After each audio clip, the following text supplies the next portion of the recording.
From the Watson School of International and Public Affairs at Brown University, this is Trending Globally. I'm Dan Richards. On July 4th, President Trump signed the One Big Beautiful Bill Act into law. And while the beauty of the bill is a subject of debate in Washington and beyond, there's no denying that it is big.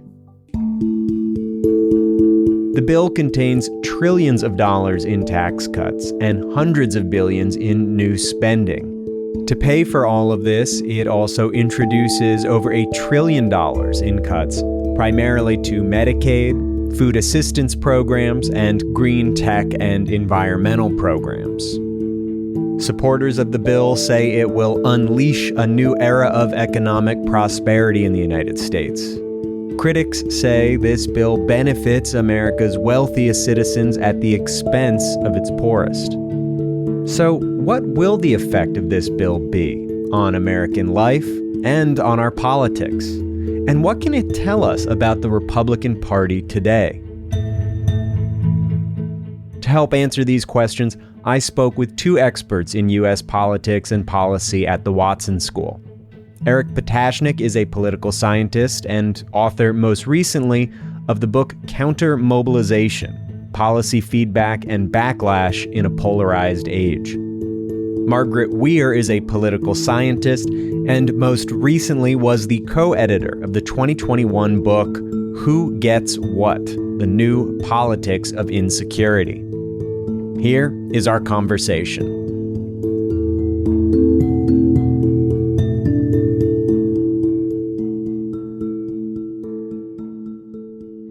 Eric Patashnik and Margaret Weir, thank you both so much for coming on to Trending Globally. Thanks so much. It's a pleasure to be here. Pleasure to be here. So I want to talk with you both about the One Big Beautiful Bill, as it is known. And before we get into sort of what you two think of this bill and what its effects might be on the country, I wonder if you could just make the case a little bit for the people supporting this bill. The White House claims it's the largest tax cuts in history and that this bill will unleash economic prosperity and invest in the most important aspects of our country's future and security. How are they claiming that this bill will be doing that? What were the goals of this bill and how are they achieving them in it? So the bill, I think, is indeed an extremely ambitious bill. And you're correct that the administration has made very bold predictions about the impact of the bill in the United States. I should say right off the bat that many neutral experts are very skeptical of those predictions. But for the moment, let's talk about them. The administration does claim that it will produce a tremendous amount of economic growth. It will reduce the deficit. It will not remove benefits from any deserving people. It is only targeting waste, fraud, and abuse.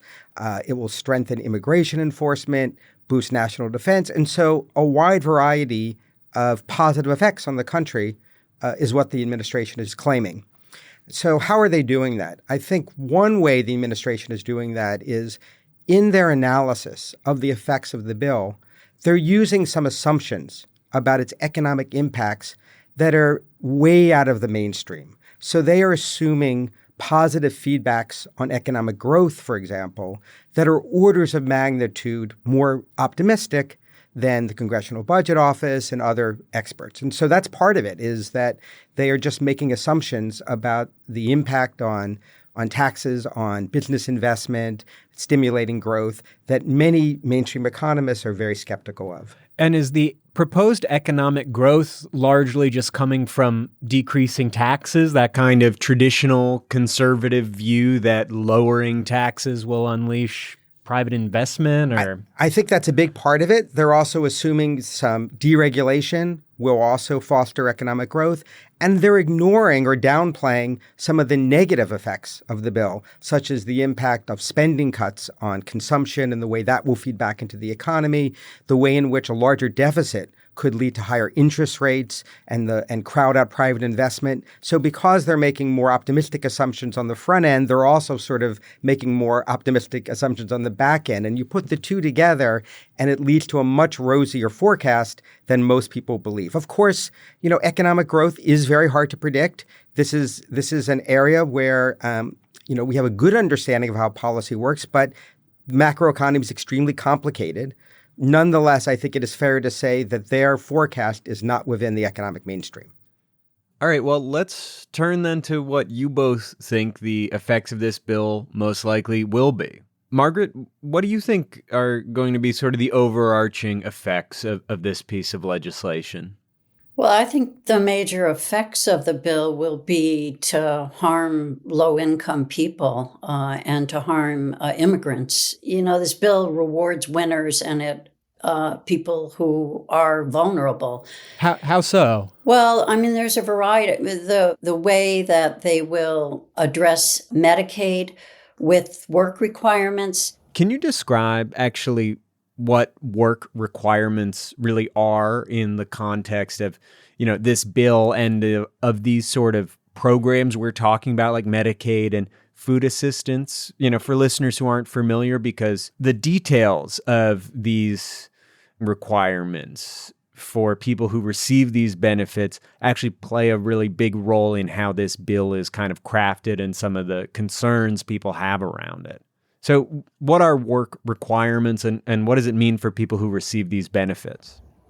What people will have to do to comply in order to receive Medicaid is every 6 months, they will have to reaffirm that they have been either working, volunteering, or caring for someone for 80 hours a month is, I believe, the latest version of it. Work requirements are popular.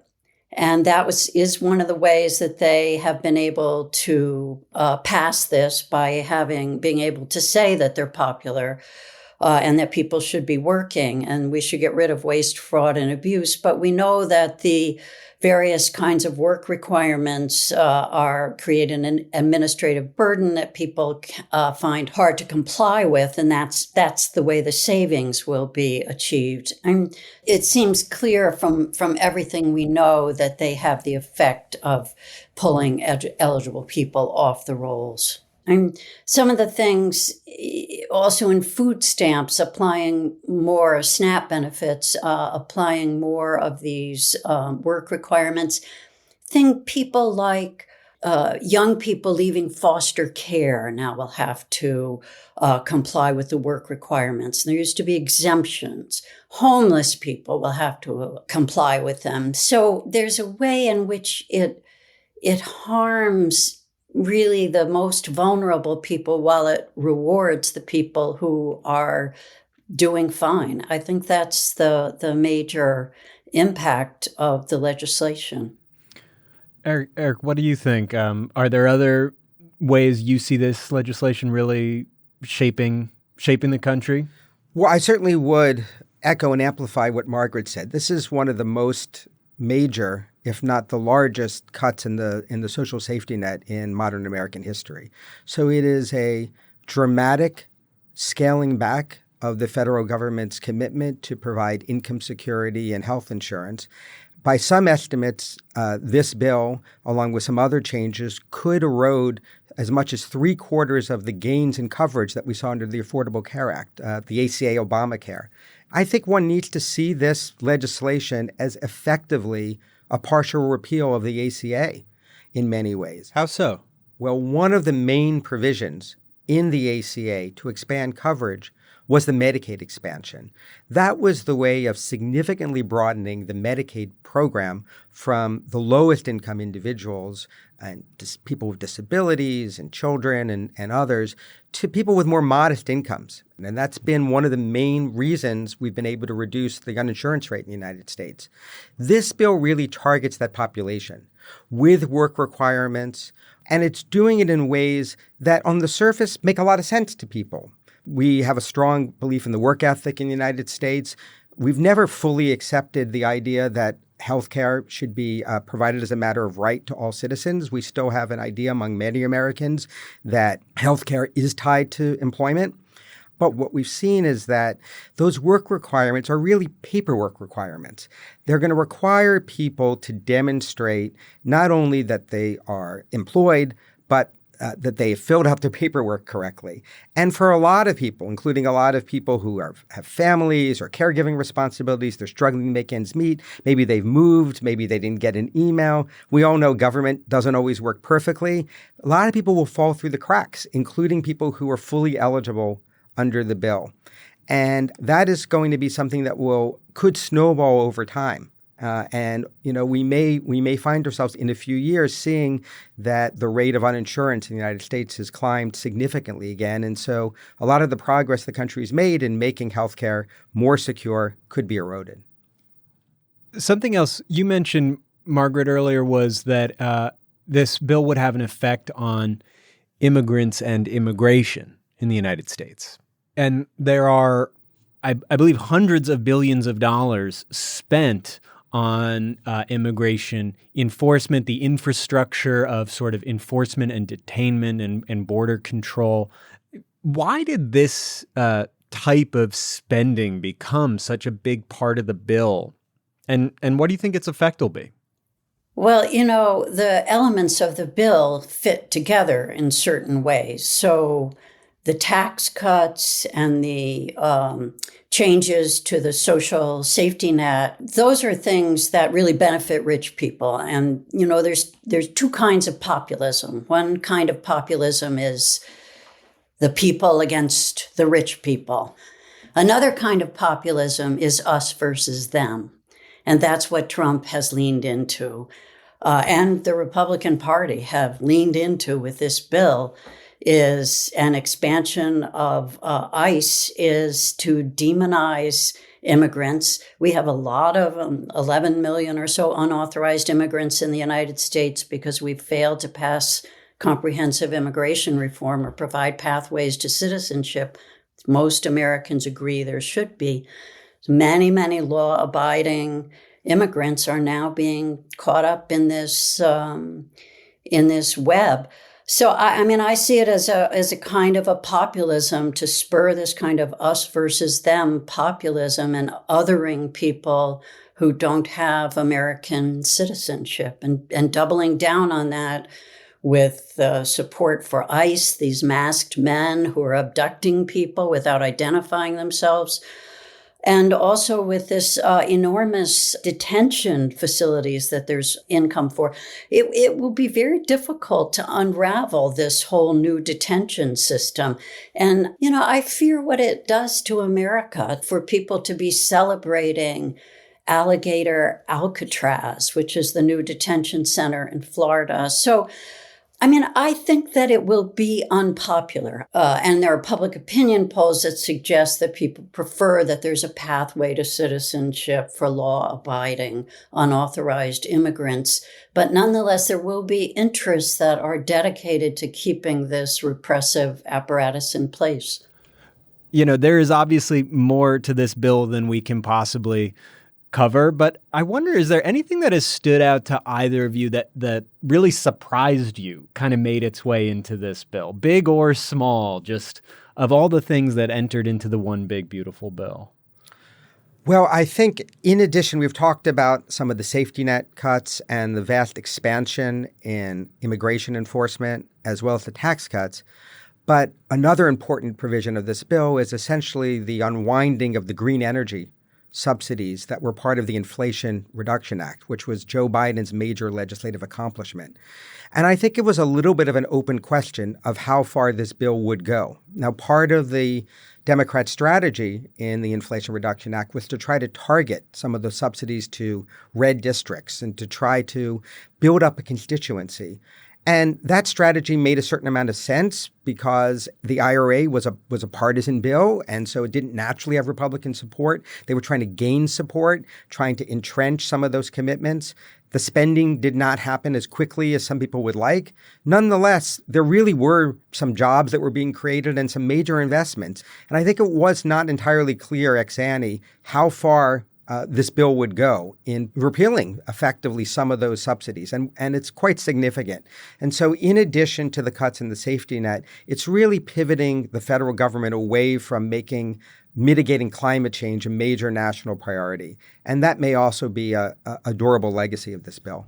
I think the other thing that surprised me, and this relates to what Eric just said, is the fact that they got all these Republicans to sign on, even though it hurts many of their constituents. I found that slightly surprising. Yeah, there were a few goodies put in there to mitigate some of the downsides of the bill, the fund for rural hospitals, for example. Those things will not make up for the harms that the bill does to people in red states. The other thing, going back to what Margaret said, was the populism was, and it remains to be seen how effective it will be, but there were some gestures toward populism. Now, I think most experts have not been focusing on them because in the grand scheme of things, they're not very important. But things like, reducing taxes on tips and overtime and some expanded tax deductions for senior citizens. Those are much smaller than some of the provisions we've been talking about. Nonetheless, they're graspable for ordinary citizens. And so the messaging for some Trump supporters may be, we are getting something out of this bill. Even though a lot of economists would say it's really tilted toward the well-off, there are enough goodies that I think Republican members, when they campaign during the midterms, they will be able to point to some concrete provisions of the bill. So there's a story that can be told here that is going to be, I think, digestible for a lot of citizens. Yeah, I totally agree with that. There's also a $1,000 baby bond, the Trump baby bond. And that with the timing of this bill, those are the things that kick in first. Whether there'll be enough for people for most Americans to think, yes, this is really helping me, I think is an open question. Well, and despite those more tangible benefits to maybe more Americans, those goodies, as you call them, Eric, this bill is historically unpopular with American voters. Poll after poll shows this to be one of the most unpopular bills in the last over quarter century.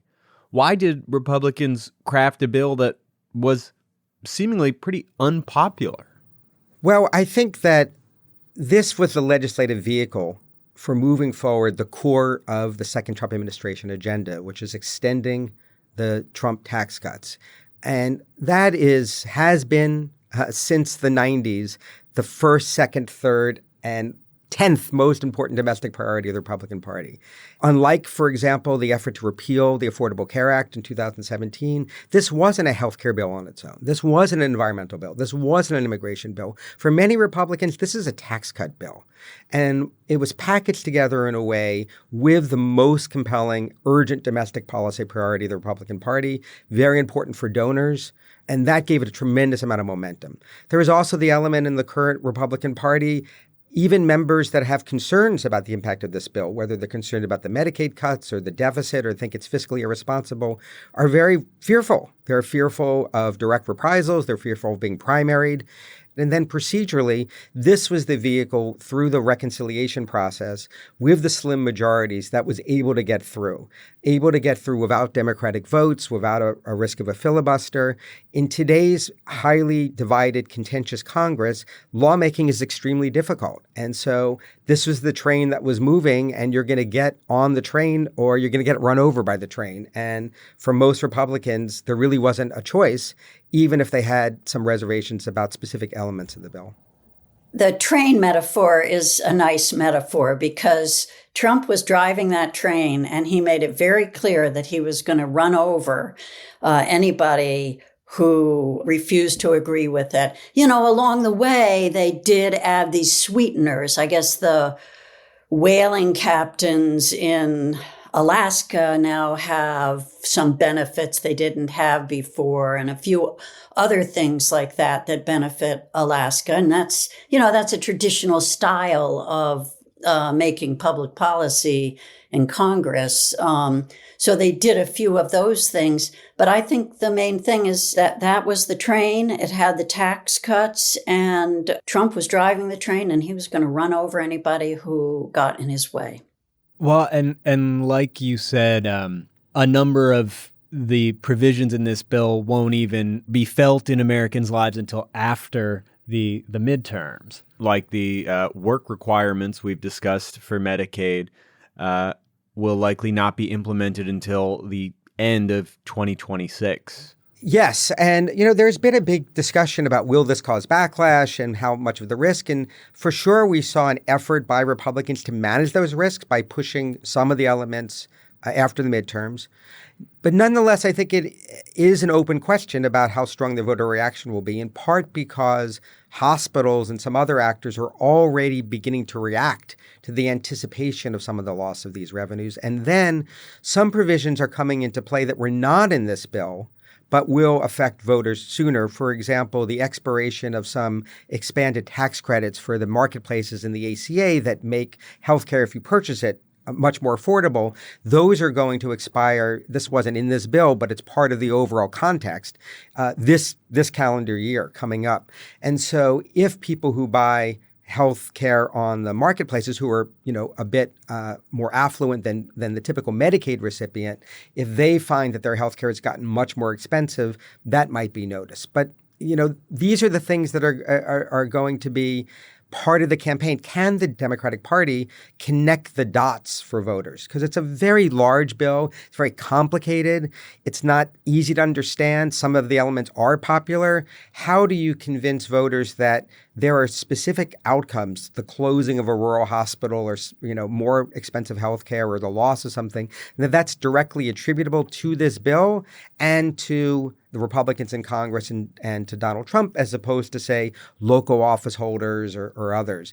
Yes, I totally agree. I think it's very possible that because the main negative effects are backloaded, if the economy's going okay and people feel like things are going well for them, that, the big, beautiful bill will have been, a year and a half ago or a year and a quarter ago. Do they really think that it did any harm? If they're not feeling any harm, it might really be forgotten. When you think about Congress, in California, there's one member of Congress, Valadao, who he's a Republican, and 2/3 of his constituents rely on Medicaid. He's going to be vulnerable. But there was another vulnerable New Yorker who can brag that they upped the deduction for people living in states that have high state and local taxes. So, there's certain kind of benefits that they have and certain kind of harms, and how that shakes out in the messaging I remains to be seen. And I think basically, if the economy is going well, it will be harder for Democrats to make that message. While that message may be harder in the midterms, at some point, if these estimates are correct, potentially millions of people might lose their health care coverage, their health insurance coverage. At some point, will it become clear, do you think, for the Democrats to kind of tell that story and connect those dots?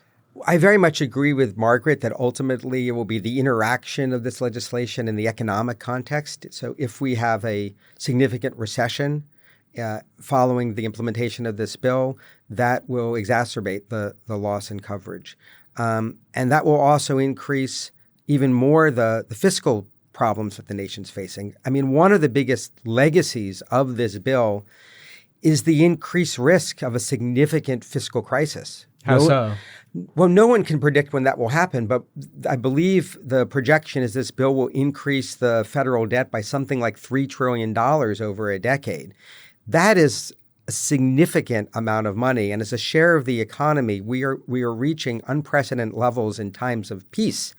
And so whether we will have an interest rate crisis or a dollar crisis, whether people who are buying bonds, foreigners or abroad, will become more skittish, no one can say for sure. But what we can say is this is uncharted waters, and the ability of the federal government to continue running year in and year out budget deficits of this magnitude is a proposition we haven't tested before. And if we run into another major national crisis, a major recession, God forbid another pandemic, we simply don't have the fiscal space for the kind of responses that the country would need. And so that will create pressure. And so, the midterms are important, but I think it's even more important to see that this legislation really could create a durable legacy for fiscal policy in the United States, one that will be very, very difficult to reverse. Social Security and Medicare, those programs are the trust funds that finance them are facing depletion within a decade. The Democrats are going to have to try to come up with revenue to pay for those programs. But given the fiscal hole that we're in, it's unclear where there will be revenue for any new expansion of government anytime soon. And so, from the standpoint of Republicans that want to create permanently a smaller national government, a smaller safety net, this program that has been enacted may create very, very durable legacies that will be hard to reverse, even if some specific provisions perhaps don't last.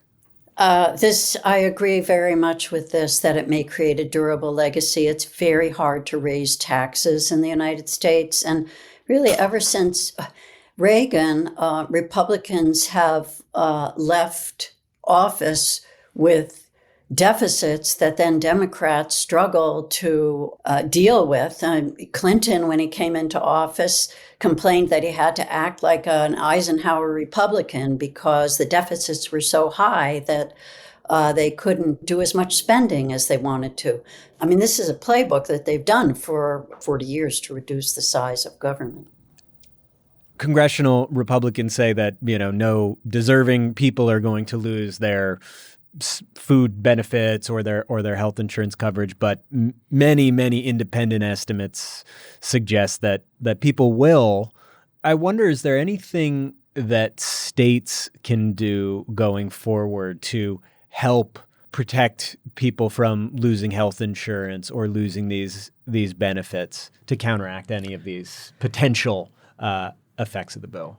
Yeah, and the states will be implementing the work requirements and the eligibility verifications, and within the parameters of the law, they may have some discretion, and it may be that we'll see blue states will try to push their discretion as far as they can to make it easier on people, send out more information to people, emails, letters. I think there's going to be a role for NGOs and others to do a lot of outreach to help people understand their obligations to comply with the reporting validation under the law.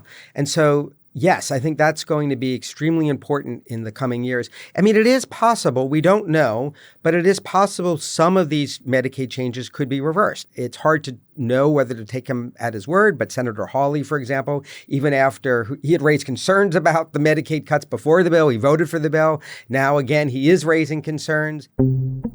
Dan here, just popping in to say that we recorded this episode just before Senator Hawley went one step further and introduced a bill to repeal the cuts to Medicaid that he voted for in the Big Beautiful Bill. While Hawley's new bill revoking parts of the Big Beautiful Bill is unlikely to pass, it underscores Eric's point that the full shape of this bill is far from settled. All right, back to the conversation. So it would not entirely surprise me if some of these provisions actually are watered down or don't come into effect. The way the bill is written is not necessarily the way it's being implemented, and so this is not necessarily the last word. Nonetheless, it is still a very big structural change in the way these programs work. Yes, I agree with that entirely, that there may be some possibilities for rolling back some of these things before they're put into place. Hospitals are very important lobbyists, and in a huge bill like this, hospitals and other healthcare interests, they really couldn't persuade the Republican legislators to back down on this bill, but they have plenty of time to do lobbying. So there are some important lobbyists who may be able to delay these cuts. I also think that it will be interesting. One consequence could be even greater divisions between the states. So blue states will do their best to help people meet those requirements. They'll do their best to provide benefits in their budgets, and red states will be less likely to do that. And there's already, quite enormous differences between what red and blue states provide. So I see this also as exacerbating those differences across the states.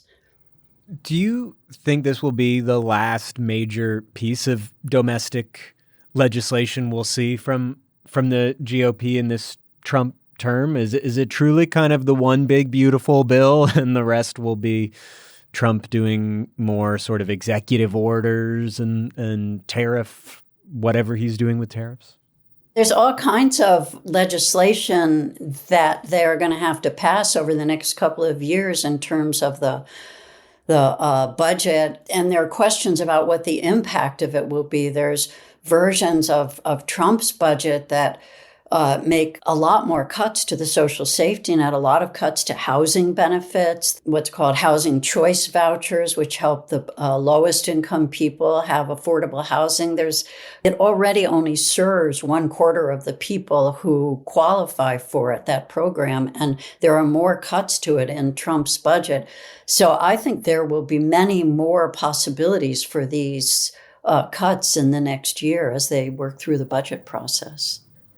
I think it's important to point out that from the standpoint of the Republican coalition as a whole, they are enjoying the fact that they have a major policymaking partner currently in the Supreme Court. And so legislation is not the only vehicle to advance conservative priorities on immigration, downsizing government, advancing their educational priorities, issues about regulation of transgender sports, many other issues.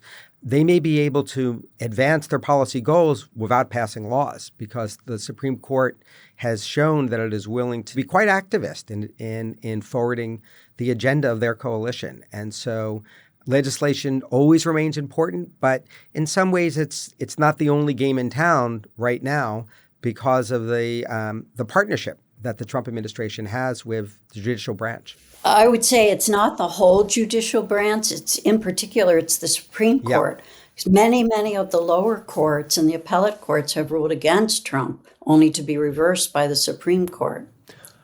I was going to ask if you anticipated there to be a lot of legal challenges also to this bill in the way the Affordable Care Act had, but it also seems like, as you said, if it ends up going to the Supreme Court, it may not be a big threat to the bill. I don't know about Margaret. I have not seen any credible analysis suggesting that the major provisions of this bill are vulnerable to legal challenge. Yeah, I mean, it's legal to pass legislation that may be unpopular. It's not illegal. I mean, many of the executive orders, the legality of the executive orders is challenged. Certainly some of the activities of ICE will be challenged and are being challenged. And perhaps some, the conditions in these detention centers will be challenged. So the implementation of all the spending on the kind of repressive apparatus of the state will be challenged. But, Congress is allowed to pass laws that boost the spending of these parts of the state. I want to turn to what this bill might mean for the Democrats as we think more about the political ramifications of it all. One of Democrats' strongest positions with voters in modern history has been around healthcare. And this bill, as you suggest, Eric, really marked a huge setback for the Democratic vision of healthcare in America. How might this shape their policy agenda and policy vision going forward around healthcare? Well, I think that there will need to be some deeper reflection about what's next. What we've seen is that in the past, after major sort of setbacks in healthcare policy, for example, there's always been a period of reflection and strategy making. After the failure of the Bill Clinton health reform, for example, there was an effort that took quite a while to come up with the structure of the Affordable Care Act. After the failure of the cap and trade bill during the Obama administration, It took a while to come up with the green energy subsidies that were part of the Inflation Reduction Act. And so, these major setbacks in sort of liberal domestic reform are key moments for academics, researchers, advocates to take a look at the landscape and think about what can we do now? What are our set of sort of institutional opportunities and constraints? What can we preserve? What do we have to jettison? How far do we have to go to build new strategies? And I think we may be entering that moment in areas like tax policy, environmental policy, healthcare policy. These are core sort of commitments for the Democratic Party. And as we move closer to the sort of 2028 presidential campaign, all of them are going to require fresh thinking about what strategies are possible in the coming years. And it's not just policy strategies, it's also these communication strategies, because Democrats are fighting this uphill battle against Fox News, against the podcasts in the manosphere. And they present a very, very different picture of reality. And, we have political scientists have talked about affective polarization, where people see the other party as the enemy. And so how do Democrats get a policy message across in a context where they are seen as the enemy, and everything they say is viewed with suspicion? So it's a policy strategy, but also some kind of communication strategy. And I have to say, Democrats have not figured it out yet. For a while, Gavin Newsom was trying to recreate the manosphere by inviting young men onto his program to talk bro talk. But, I do not think that is going to be a winning strategy for Democrats. And they are going to have to figure this out. It's a huge issue. You can come up with the best kind of policy, but if you are blocked because people reflexively reject your message, it's not going to help.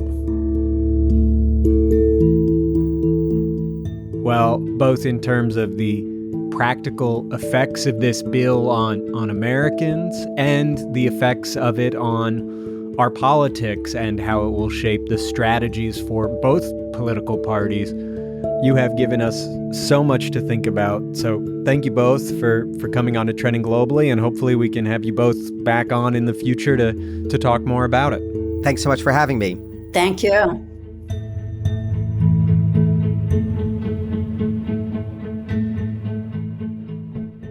This episode of Trending Globally was produced by me, Dan Richards, with production assistance from Errol Danahy. Our theme music is by Henry Bloomfield. Additional music from the Blue Dot Sessions. If you liked this episode, leave us a rating and review on Apple, Spotify, YouTube, or wherever you listen to podcasts. It really helps others to find us. And if you haven't subscribed to Trending Globally, please do that too. If you have any questions or comments or ideas for guests or topics, send us an email at trendingglobally@brown.edu. Again, that's all one word, trendingglobally@brown.edu. We'll be back in a few weeks with another episode of Trending Globally. Thanks for listening.